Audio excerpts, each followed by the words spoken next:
Mvutano kati ya Iran na Marekani umeongezeka baada ya Iran kutangaza kuanzisha mashambulizi ya kulipiza kisasi dhidi ya malengo ya kijeshi ya Marekani katika nchi za Bahrain, Kuwait na Jordan.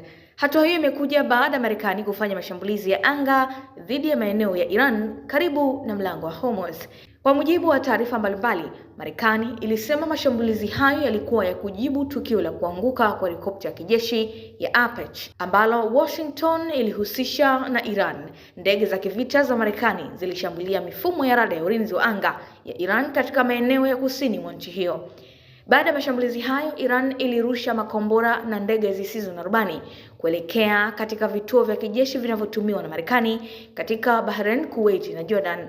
Jeshi la Walinzi wa Mapinduzi ya Iran IRGC ilidai kuwa ilifanikiwa kulenga maeneo kadhaa muhimu katika mashambulizi hayo.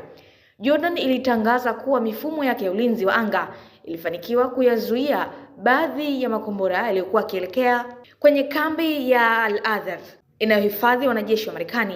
Nayo Kuwait ilisema vikosi vyake vya ulinzi vilihusika kukabiliana na malengo ya anga yaliyokuwa yakikaribia nchi hiyo. Marekani inasema sehemu kubwa makombora na droni za Iran zilidunguliwa kabla ya kufika malengo yake, huku ikieleza kuwa hakuna taarifa za kifo au uharibifu mkubwa kwa wanajeshi wake.